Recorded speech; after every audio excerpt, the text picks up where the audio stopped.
Okay, let's just dive right into this explainer and completely dismantle that awful, guilt-inducing myth of why we put off the things that matter most.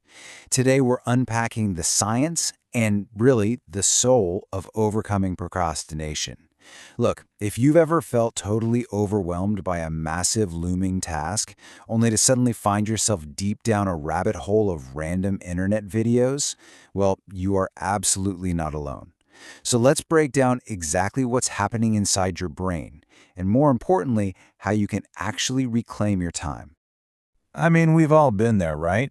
You've got this massive list of things to do, but you promise yourself, I'm just going to check my phone real quick. Just 5 minutes. And then, bam, you lose hours.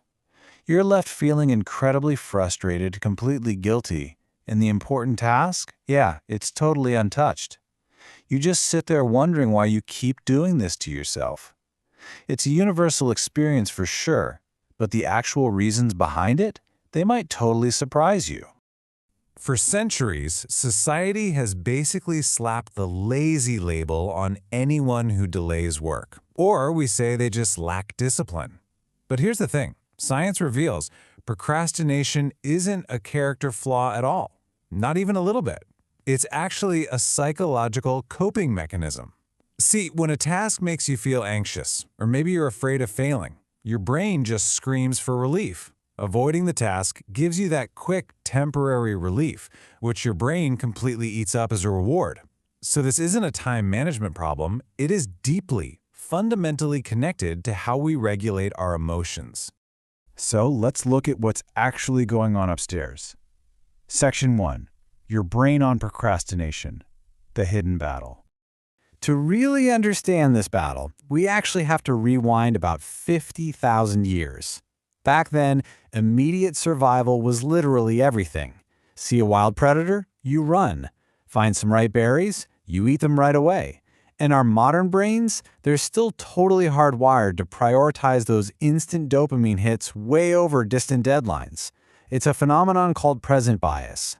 Your brain is naturally going to favor the instant entertainment of scrolling social media over, say, studying for an exam next month. Why? Because a good grade feels way too abstract compared to that immediate, satisfying hit of pleasure. What you're experiencing is this incredibly intense internal tug-of-war. Whenever you face a daunting task, your logical prefrontal cortex is like, hey, we need to work and plan for the future. But your emotional amygdala, it senses discomfort and immediately demands an escape hatch. The amygdala essentially acts as your brain's alarm system. And honestly, it doesn't do a great job of distinguishing between the physical danger of a wild animal chasing you and the emotional discomfort of staring at a blank document. When that alarm sounds, you feel an overwhelming, totally physical urge to just flee. Which brings us to a really fascinating concept from psychology called activation energy. Think about a rocket ship. It needs a massive, ridiculous amount of fuel just to lift off and leave Earth. Well, starting a task is the exact same way. It requires the absolute most effort right at the beginning. That's why starting always feels so much harder than continuing. But once you build a little momentum, keeping going is a breeze. This is precisely why taking tiny, almost ridiculously small initial actions, like just opening the textbook or typing one single sentence, is so surprisingly powerful. It drastically reduces that massive initial activation energy. And of course, when our emotionally overwhelmed brains start desperately looking for an escape, modern technology is just eagerly waiting for us. Section 2, the psychology and the screen, the modern distraction trap. A huge part of why we constantly look for an escape is the sheer overwhelm effect.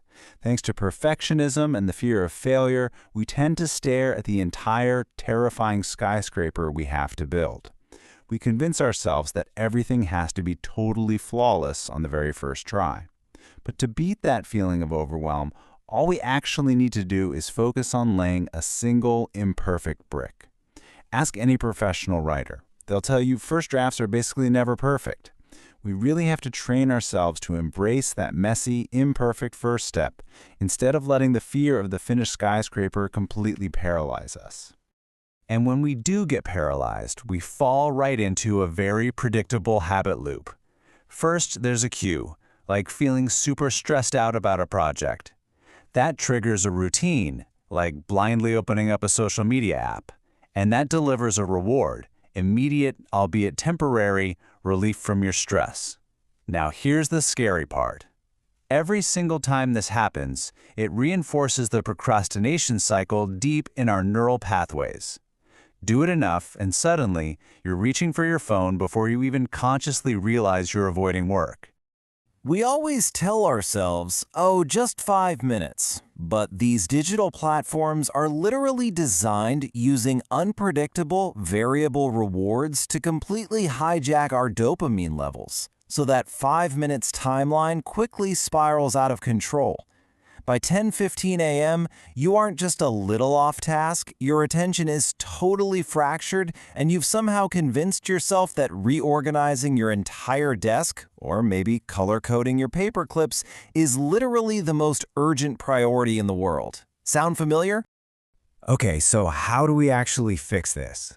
Let's move from theory into practice. Section 3. Tactical Interventions. Science-backed survival strategies.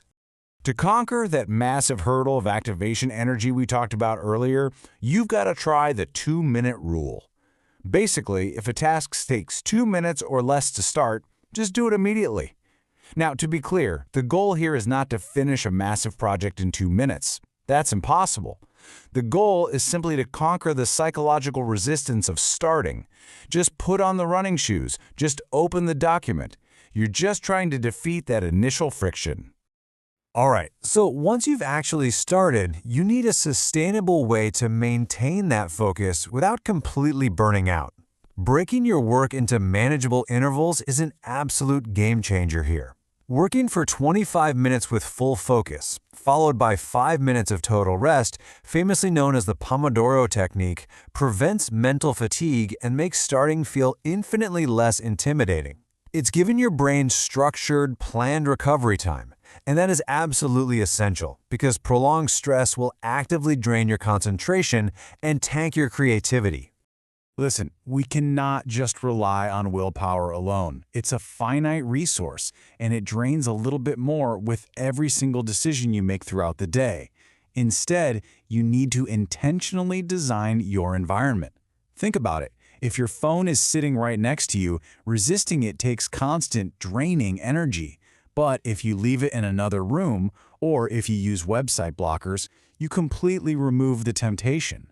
You're basically increasing the friction for bad habits and paving a smooth, easy path for success. Which leads us to what might be the most important paradigm shift of all. Section 4. Systems over motivation, playing the long game. Here's a secret. Professionals do not wait around for motivation to strike. They know that taking action is actually what creates motivation, not the other way around. If you're just sitting there, waiting to feel inspired to start a difficult project, honestly, you might be waiting forever, because motivation is incredibly fleeting.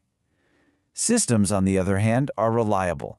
They're these consistent daily routines that keep you moving forward even on the days when your motivation is literally at zero. Think of it this way. Goals tell you where you want to end up, but systems dictate the actual manageable actions you're going to consistently do each day to get there. Like writing a book. That's a goal, and it's huge and, frankly, pretty overwhelming. But writing 500 words daily? That's a system. It's completely predictable. Relying on a daily system stops your amygdala from sounding the panic alarm because a tiny daily task doesn't look like a giant threat to your brain. It just looks like a normal, achievable, everyday routine. Now, to make these systems stick permanently, we actually have to change how we view ourselves. Instead of just saying, I want to exercise, try reframing it as an identity-based habit. Make every tiny action a deliberate vote for the kind of person you are becoming. So shifting from, I want to read more, to, I am becoming someone who reads daily, that is incredibly powerful. As you repeat these actions, they gradually shape your identity, swapping out that negative "I am a procrastinator" self-talk for a rock-solid belief in your own consistency. Ultimately, you know what? You don't need to feel ready. You don't need to have a perfect first draft, and you certainly don't need to finish everything today. The single most powerful habit you can ever develop is simply having the courage to begin. Look, real progress is never, ever a perfectly straight line. But if you can embrace the imperfection and just lean on your systems, I promise you, you will keep moving forward. Because your future is built in ordinary moments, repeated consistently.